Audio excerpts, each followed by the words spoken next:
All right, good afternoon. This is Travis Oscar Mike Radio, live, remote, and we are in a great place right now, folks. Behind me is the bar for Article 15 Brewery in Weymouth, Massachusetts.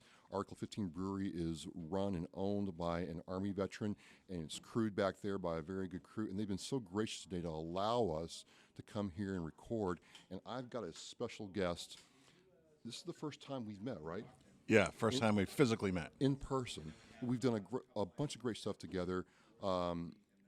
This is fantastic. Before I do, we've got some shout-outs right Yeah, I'd like to take a shout-out to Nolan Helmets. They've helped me out a lot. I'd like to take a shout-out to also to the other nonprofits that helped me out through my way and my transition.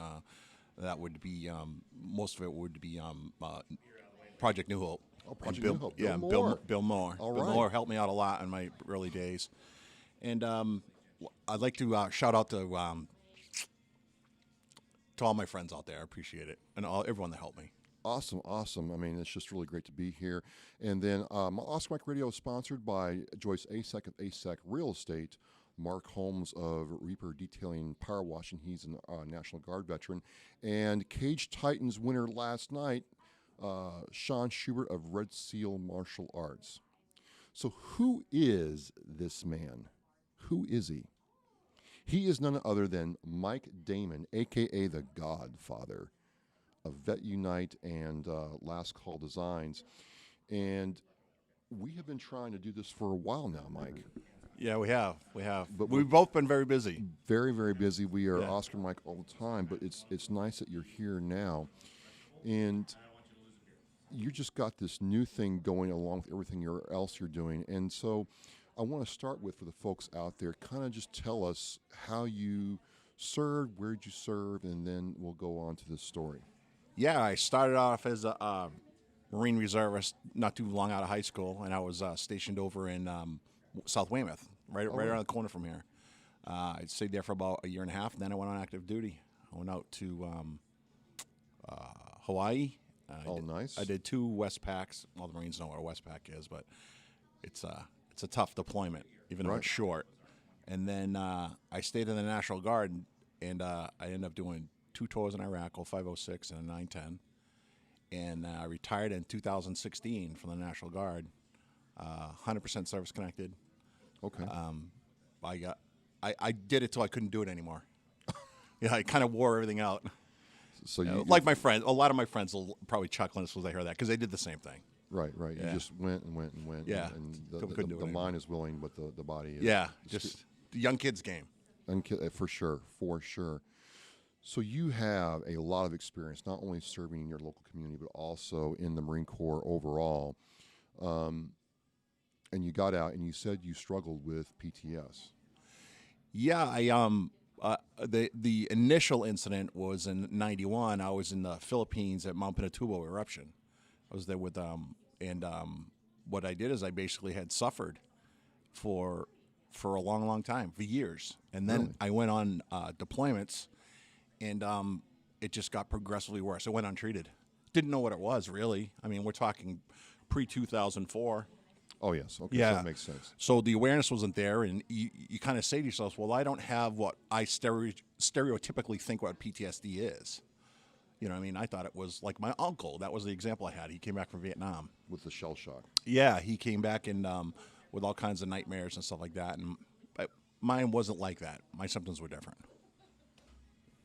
And until those 2004 service members, it wasn't until really 2009 2010 that it got the attention it deserved. So Roger. There were some challenges for service members like yourself. Yeah, definitely.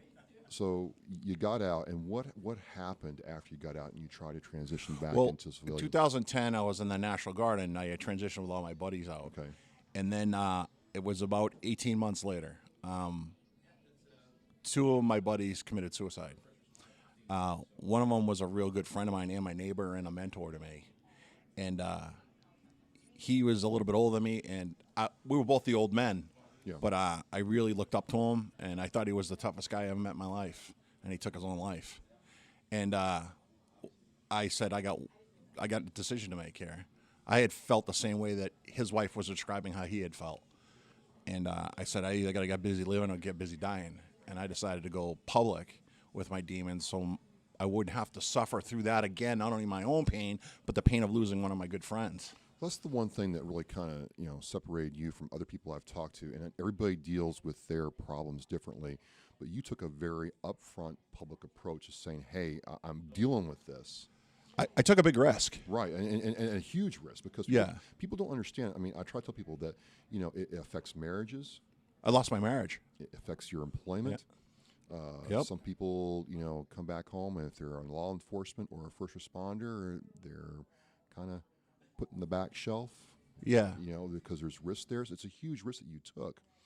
But it seemed like, you wanted to not only raise awareness about this, but really own this. Yeah, I did what a warrior's supposed to do. I attacked it. I attacked it. I attacked my PTSD. I wanted to learn as much as I could, as fast as I could, because I wanted to get my life back. And like I said, I was going to get busy living. And I was going to die trying to do it. I mean, that's what a warrior's supposed to do. And I still have the warrior mentality today and what I'm doing right now for veterans. And if you still got that little spark, I mean, it was a dark tunnel, but there was a little spark there. Yeah. And I took it. So what was, I ask a lot of people this, I kind of want to hear you kind of go into this. Yeah. What was the fulcrum or the point in time where you said, enough's a freaking enough. I'm going to, I'm doing this, and I'm tired of seeing my brothers and sisters struggle through this and make permanent choices. What made you decide to start Vet Unite? What was the real thought process around that? Yeah, we got to just back up to when I had my meltdown or my breakdown was 2012. But a few years later, a very good friend of mine, Rocco Bartone, had been, he's a motorcycle rider like myself, long distance guy, and he had been stricken with MS. He was a doc in the Marine Corps. Oh, wow. And he was ready to put a saddle up. And I said, no, you can't, because I know his dream was to go to Sturgis. Now, I had been at Sturgis right when I got back from Iraq in 2010, but I went with him. And what we ended up doing was we ended up visiting buddies of ours that we had served with years ago. He's my age, our age. And we kind of met back at a central point in Kansas, and Oklahoma, excuse me. And then we said, what was your experience? And he says, they're all suffering like we are, even the older guys. Right. Yeah, because of just the stuff they had gone through. And transitioning to civilian life in the sense that I took it could be 10, 20, 40 years later. That you can actually transition to civilian life. And he had an idea and I had an idea, and we both branched and did our own things. His is concentrating, it's called Task Force Vet Visits. They travel around the country, and at-risk veterans, they go and visit them. Oh, wow. And it really makes a big impact on them. And I took the education mentorship route, and now we both got two organizations that sparred from that trip cross country. 8,000 miles, 8,600 miles in 16 days with a guy with full-blown MS. He's an incredible guy.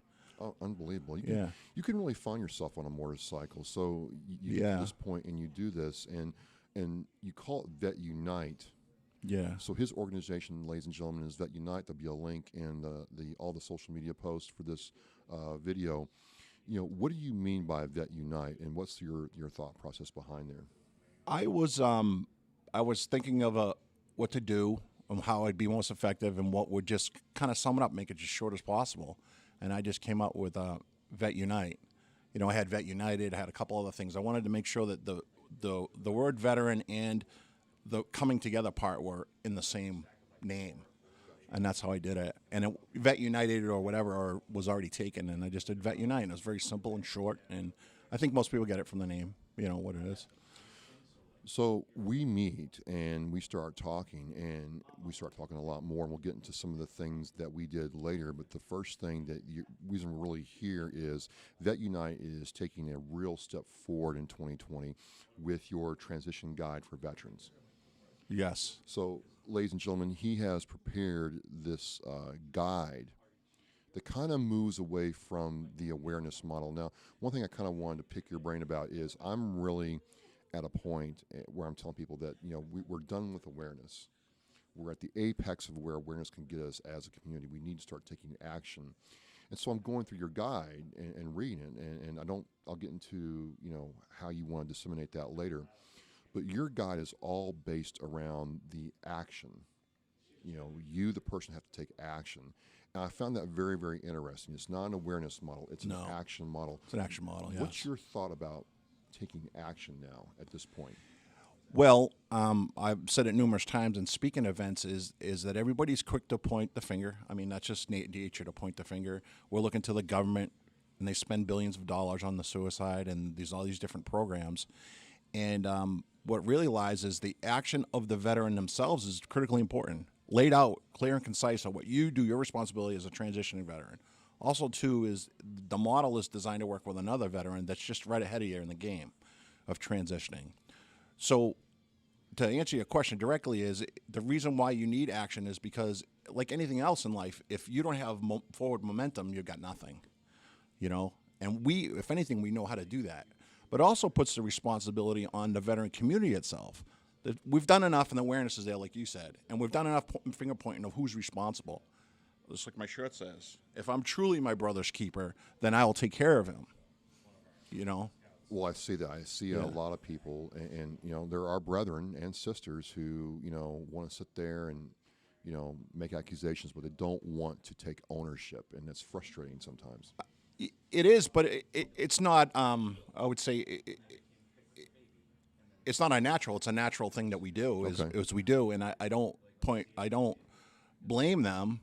But it's like the troop that you always has that always complaining about something, and then but if you give them the tools to do it, and the half of them or 3/4 of them are going to go, okay, great, thanks for the tools, Sergeant, and I'm going to go and I'm going to fix this for you. Gotcha. So this is the tools. This is what I picture as the fix. Now I didn't do this on my own. I had a lot of help on this.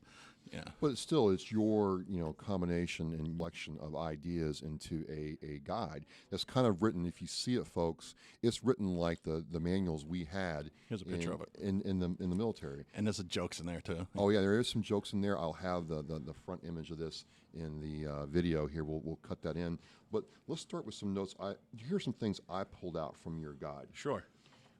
I didn't see it as so much as a guide, but as an action plan, and it was really cool. And oh yes, so this is the cool thing. I'm going to stop right here. This is the cool thing about coming down here to Article 15 Brewery is they have people like this come in here. They have beer, but they also have these people. So what's your name, sir? I'm Justin. You're Justin? Cherman from Thank You Popcorn. So he's from Thank You Popcorn, and we have spicy mixed popcorn. Want to just step in here and tell us what this is all about? Of course. So this is our spicy mixed popcorn. It features our 3 favorite spicy flavors. We do a sweet and spicy, which is like a hot honey caramel, a Korean barbecue, and our Mexican elotes, which is a chili cheese and lime. We take our 3 flavors and we mix them all together in one. So you get this really incredible, almost like Chicago style, but spicy and kind of zesty. It's awesome. Awesome. So it's really a great experience. Great way to try Thank You Popcorn. Awesome. Well, thanks for coming by, and Thank you guys. looking forward to checking it out. Thank you very much. Just one of the great things about being able to work with veterans. You get to, you know, go to a place like this, and these people are down here today and wanted to give them a big shout out, so thank you very much. So back to what we were talking about.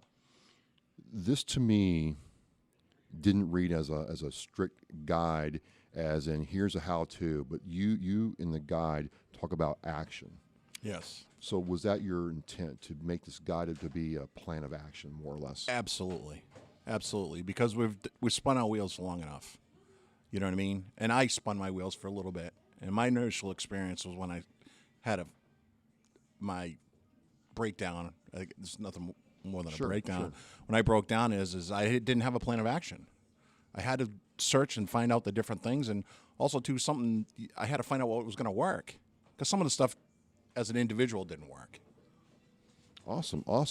And we're going to keep this going here before we get to our next point. We are joined by Jen with Article 15 Brewery. Jen, come over here.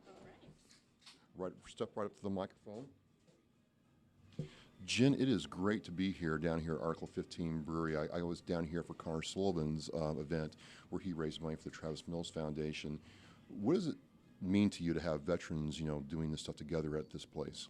I think it's just an amazing thing. I love that they can come to this space and feel comfortable and, you know, everybody pulls together like for fundraisers like that. We had another one last night, which was amazing. awesome. This place was packed, full of people that were being so supportive. It was for Homes for Troops. Oh, wow. Incredible. So just that feeling of all these people pulling together is amazing. And one of the big things for you guys this year for Article 15 Brewery is the Boston Wounded Vet Run. The Boston Wounded Veteran, absolutely, yeah. We've been working with them. It took a few months in the making to actually come out with a beer for them, and we hosted their 10-year anniversary here. That's right. And launched the beer, which was awesome. And that beer was gone within a few hours. It flew off the It shelves. flew. folks. It was gone. It was incredible. Awesome, awesome. Well, it just for me as a veteran and being able to support veterans, this is kind of like the point of Oscar Mike Radio is being able to, do this here. So I really appreciate your hospitality. Looking forward to coming back, and we're just having a great time. Absolutely, yeah. Welcome, guys. Awesome. Thank you All for right. your hospitality. Cheers. So yeah, action. Action. You strike me as the best defense is a good offense kind of guy. Yeah, charge to the front, man. I love it. See, the Air Force guys don't get that. The what? The Air- The Air Force guys, I know. Where's the sofa? Oh, yes. So, hey, Jen's bringing you a beer. Take a minute and take a sip and tell the folks what you're experiencing right now. I like to say I'm a.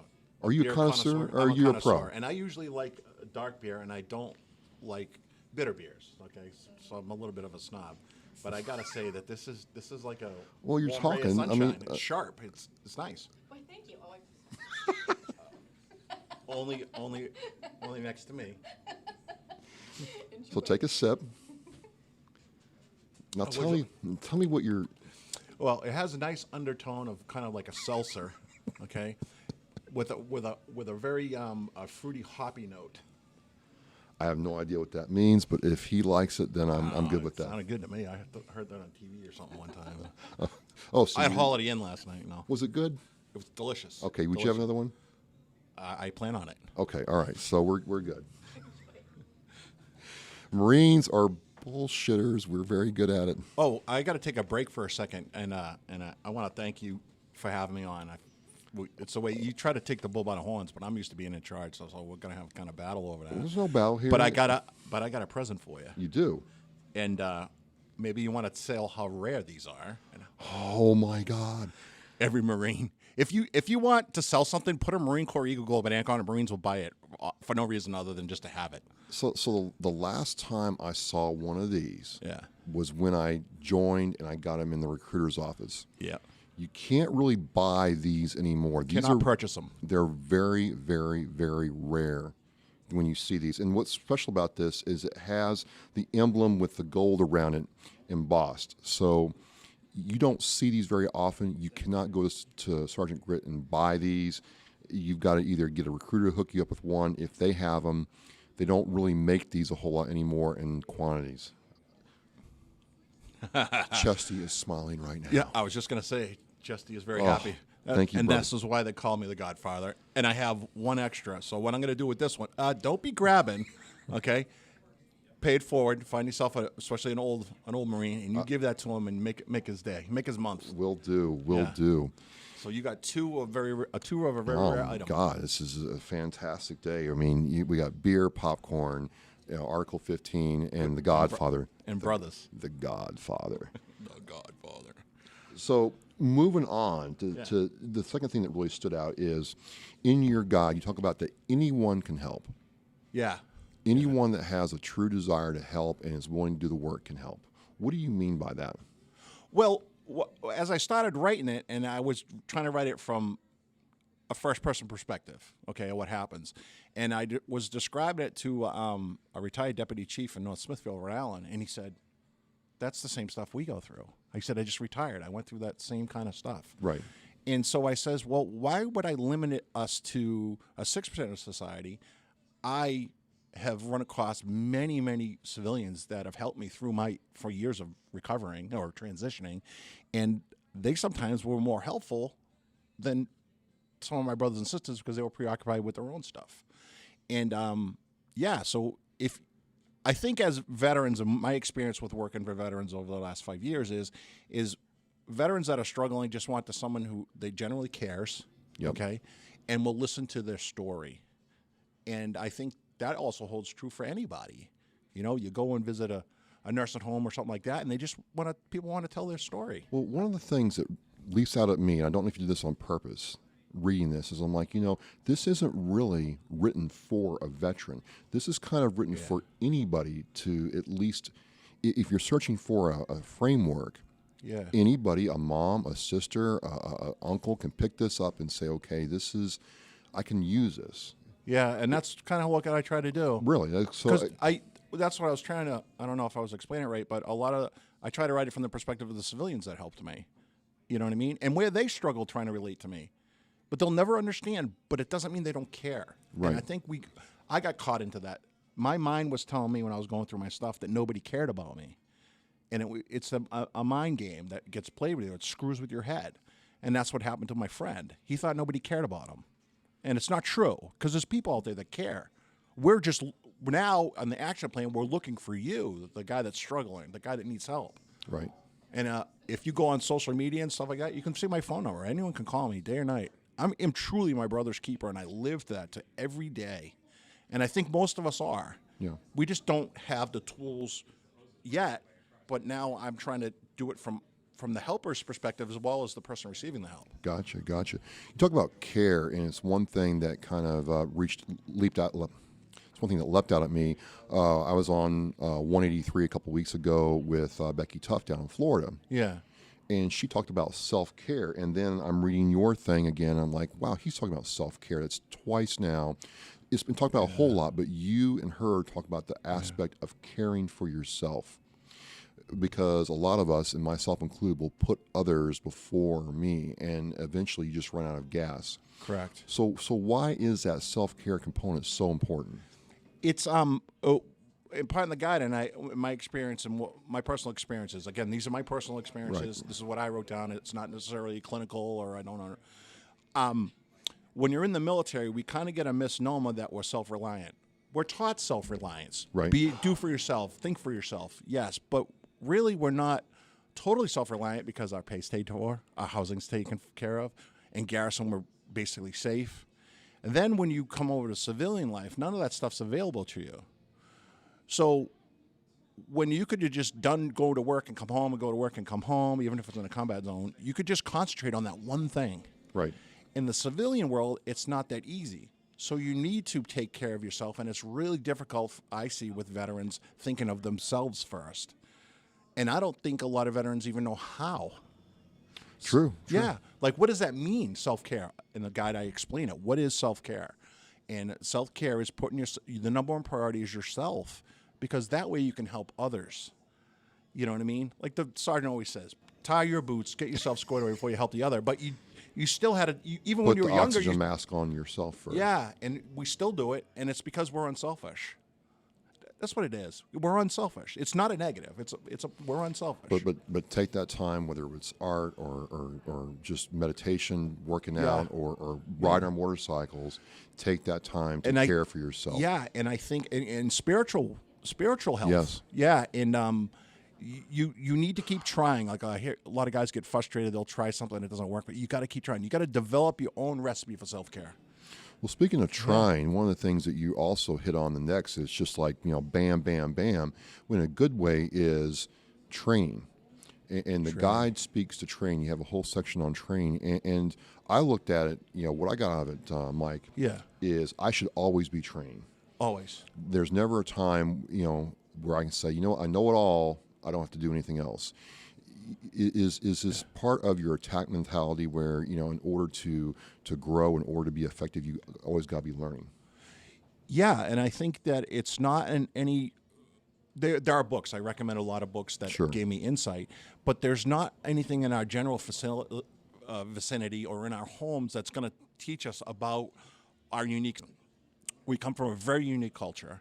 It's not like anything out in there, and we need to understand ourselves better. That's the part of training, is understand especially if you have a psychological condition that you from being there, and if you have physical conditions, how can I make myself better, and how can I better educate myself so I can also, especially as physical, advocate for myself. That's flips back to self-care, is if you understand what you're going through literature and reading and training, you're going to be able to better take care of yourself. And communicate with other people. That's a big thing. You can communicate with other people and say, this is what I'm going through. That was my hard thing, was communicating with other people and saying, I can't do that, and I can't do it because of this. Can you help me? Gotcha. That's counterintuitive to a veteran. A veteran is, I can take it, and I'm going to forge ahead. And it's not that easy. No, it's hard to ask for help. It really is. You know what? We have to make pacts with each other and shake our hands and say, if you ever need any help, promise you're gonna call me, and I'll be there. Right. Day or night, doesn't matter. Gotcha. Yeah. So you have this ownership, this plan of action, this training, and for a lot of people, then they can mentor other people. And ladies and gentlemen, he has a whole section about mentorship in there, but I didn't get. A lot of people consider mentorship the same thing as a deep friendship, and you're very clear that it's not. No. So how do you define mentorship here and in general?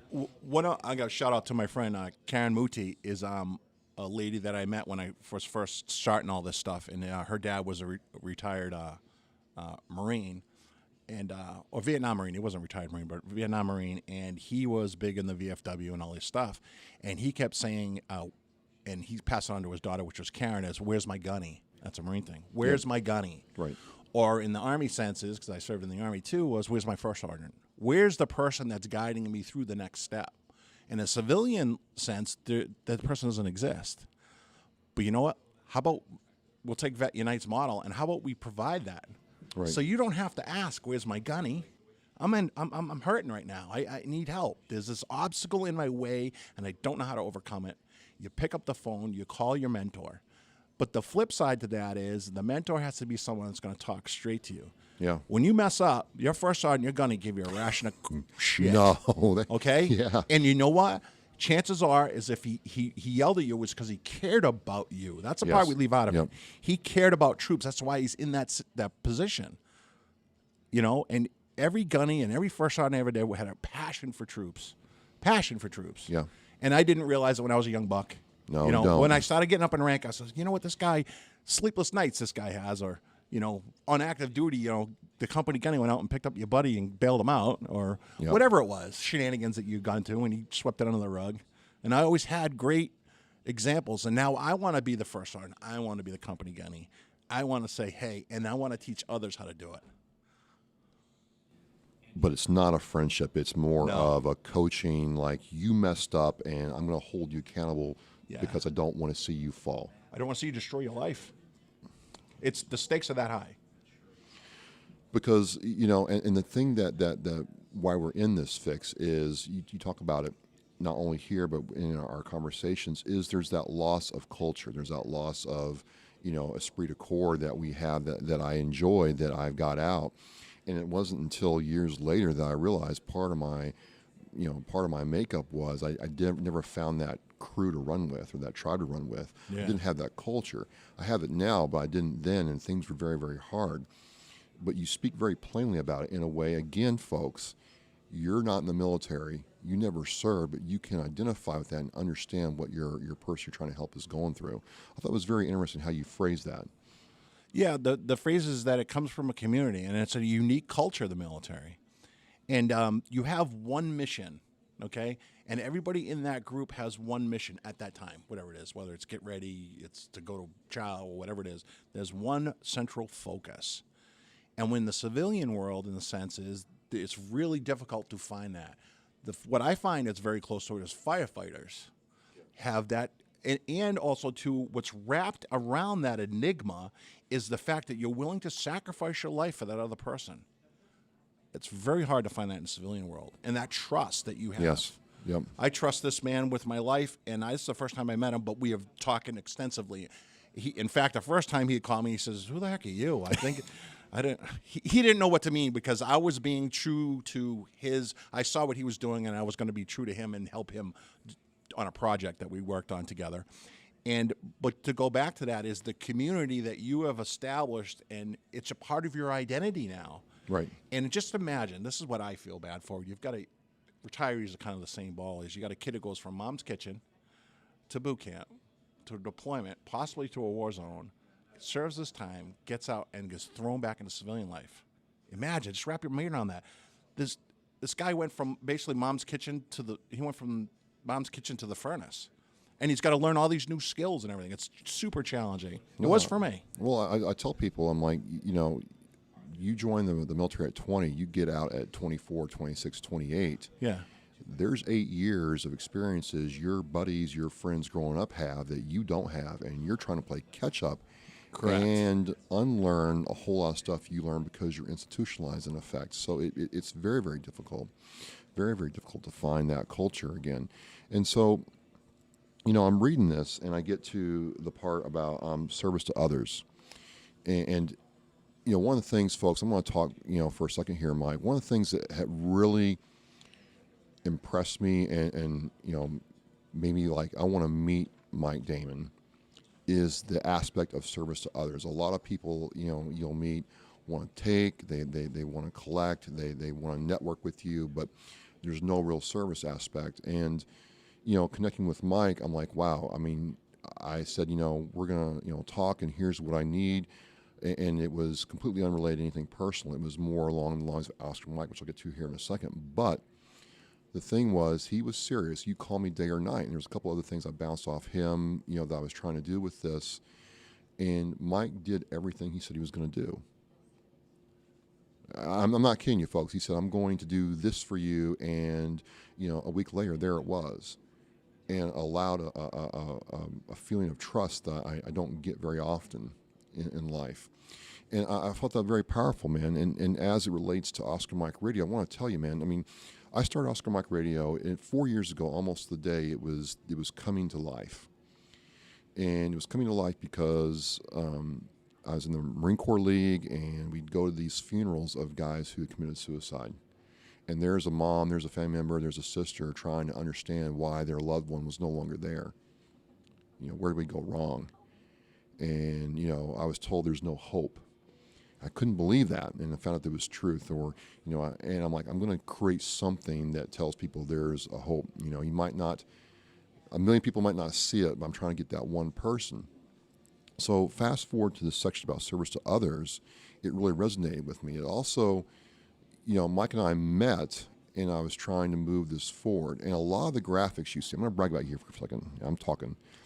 But a lot of the graphics you see now are Mike's interpretation of what Oscar Mike Radio is. And it was very cool that I told you what I was going with, and you're able to take what I told you and turn it into something that I'm like, that's really awesome.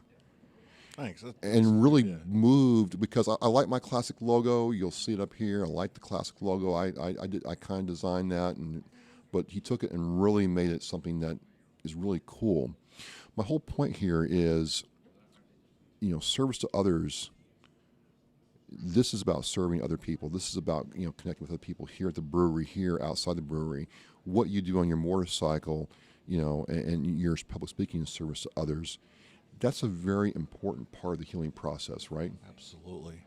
So I know I talked there for a second, but I really kind of want to set that up because it really is circular how this has all worked out today. When it doesn't actually necessarily have to be with a veterans cause, but I also think that I actually encourage people to stuff in their immediate community, okay?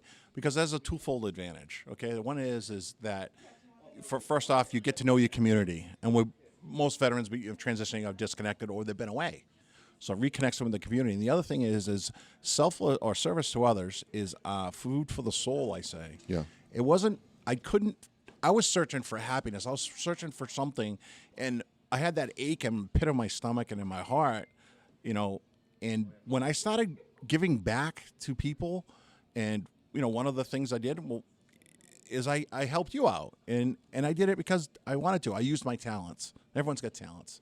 And if you use your talents to help other people, you can't lose. No. You can't lose. But when you become focused on yourself and your own pain, it's very hard.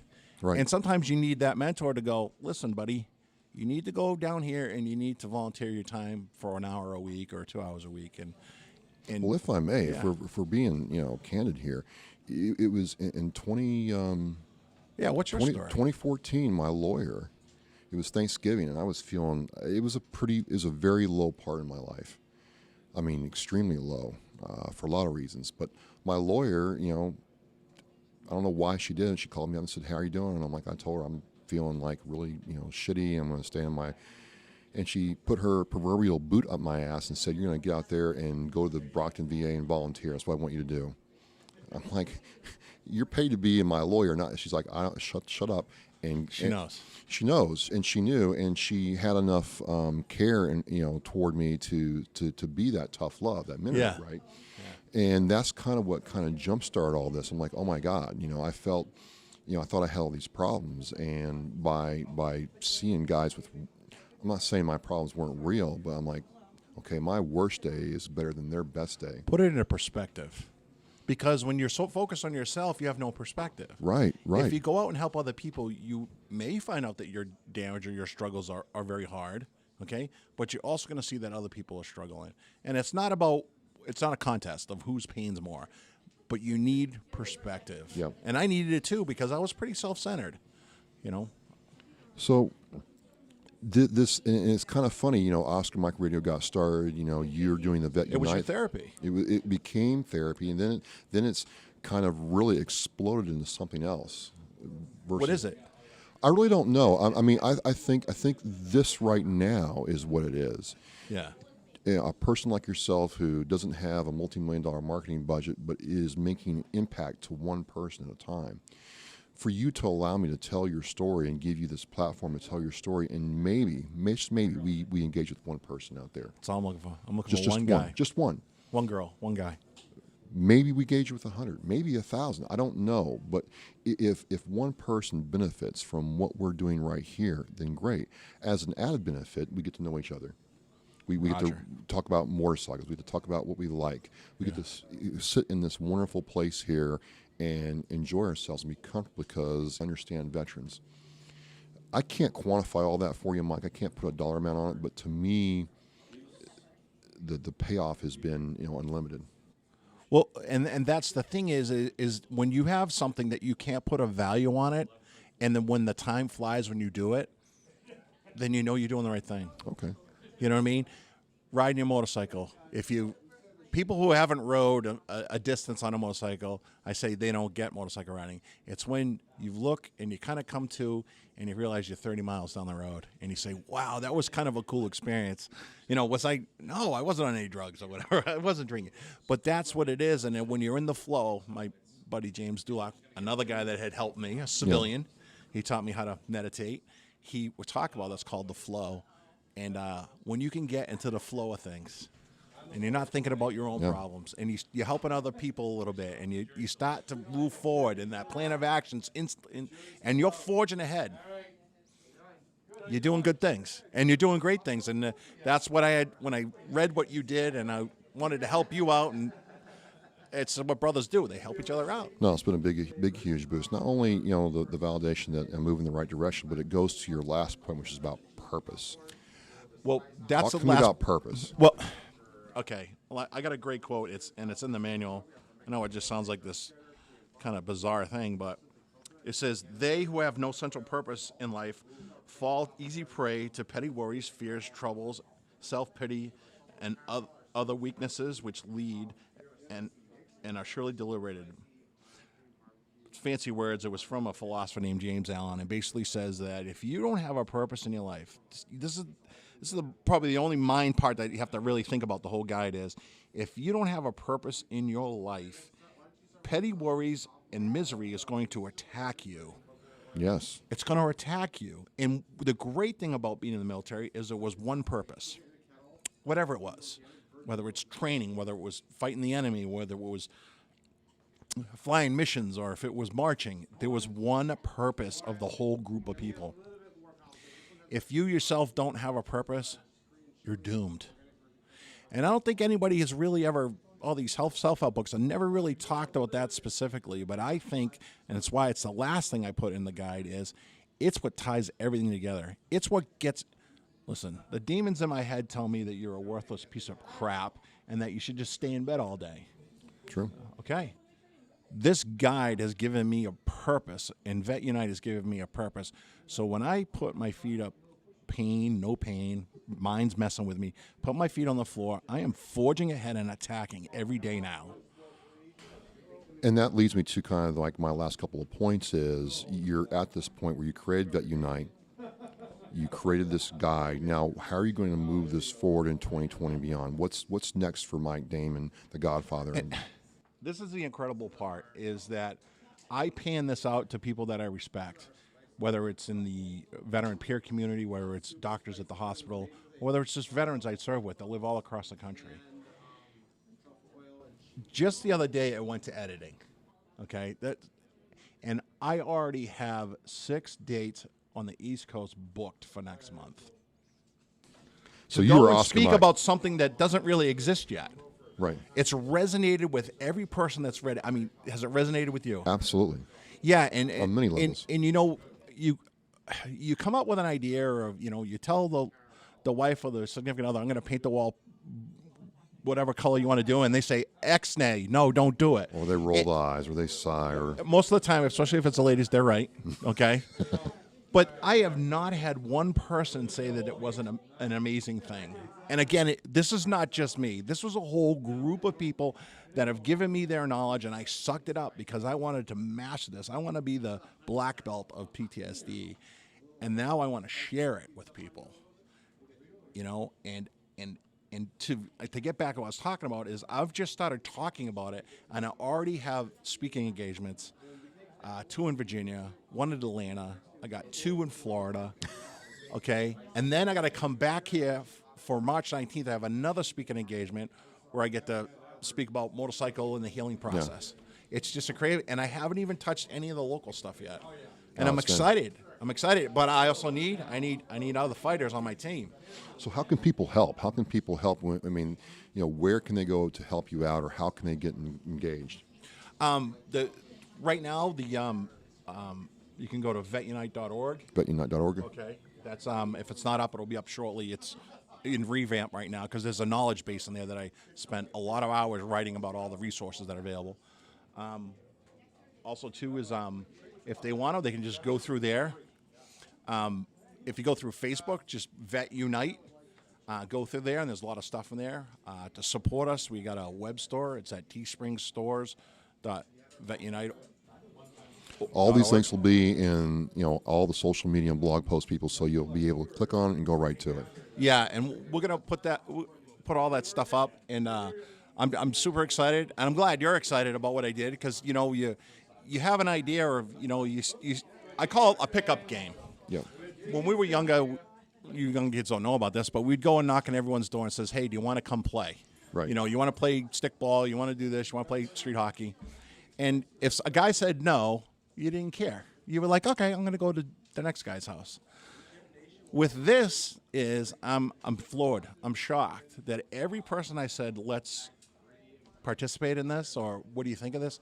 It's been all positive. It's almost unbelievable that all I did was pour out the steps that I used to become better, to better function in a society with I have severe PTSD, and I'm doing okay.